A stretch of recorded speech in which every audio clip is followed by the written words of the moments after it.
quelques jours au lieu saint de l'islam, de penser à nos regrettés disparus. Aucun de nos fils, aucune de nos filles ne doit payer de sa vie les désaccords qui s'expriment dans nos sociétés. La vie de nos concitoyens ne peut être sacrifiée sous l'autel d'intérêts politiques. Nous avons l'obligation de protéger la vie et la dignité de tous les Sénégalais, de toutes les Sénégalaises. Devant l'insoutenable, l'innommable, la prise de parole n'est pas toujours facile. Et souvent, les mots n'arrivent pas à exprimer le plein de tristesse qui nous envahit. Nous avons vécu des événements particulièrement graves, marqués par une violence sans précédent, occasionnant des morts et des blessés, ainsi que la destruction massive de biens publics et privés. Les scènes de violence et de pillage auxquelles nous avons assisté et leur coïncidence avec une cyberattaque contre les sites stratégiques du gouvernement et des services vitaux tels que l'eau et l'électricité n'ont rien à voir avec une quelconque manifestation politique.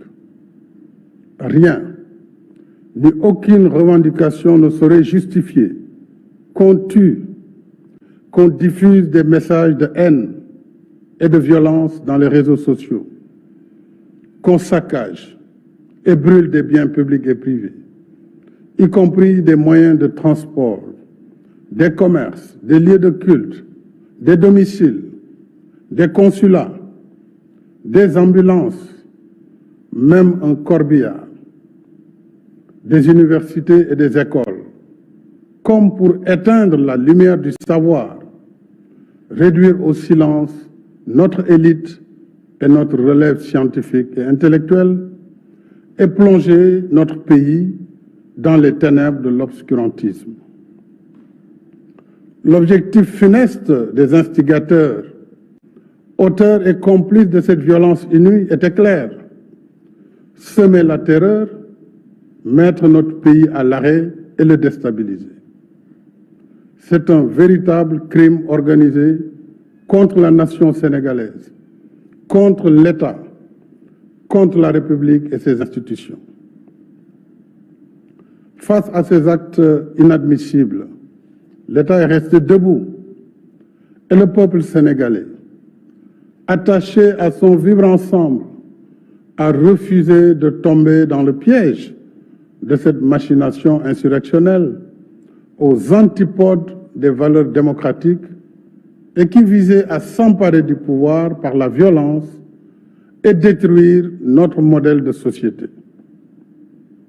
Je renouvelle mon soutien et mon entière confiance à nos forces de défense et de sécurité, dont la retenue, le professionnalisme et le sang-froid ont permis d'éviter un bilan plus lourd.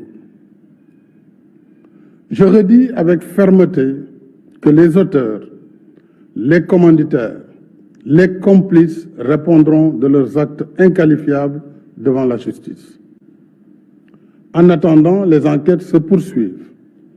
Nous ferons toute la lumière sur ces événements et sur les forces occultes qui veulent ébranler notre pays. Pour ma part, j'affirme ici que je ne transigerai pas avec des fossoyeurs de la nation, de l'État, de la République. Ce serait trahir mon serment constitutionnel.